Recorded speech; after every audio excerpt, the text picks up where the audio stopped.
Hello mga ka-genset, meron na naman tayong pupuntahan. Client from Laguna, meron problema ang kanilang genset. Ito, pinangungunahan ng ating sales manager na si Gab Escobar, kasama ang dalawang technician. Dala-dala nila yung bagong charging alternator na isusupply natin. Ayan.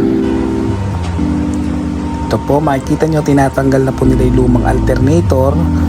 At yung bago po, andun po sa sahig. Kung makikita nyo, tanggal na po nila.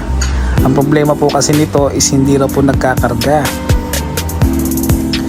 Yan, natanggalan nila yung lumang charging alternator. Po, kinakabit po nila yung bago nating supply na charging alternator. Ito po. Testingin na po natin. Hinandan na po yung genset. Maandar na po siya.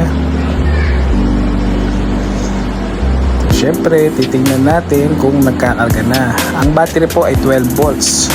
Dapat po, kung magkakarga siya, dapat po maging 14 volts habang umaandar yung generator natin.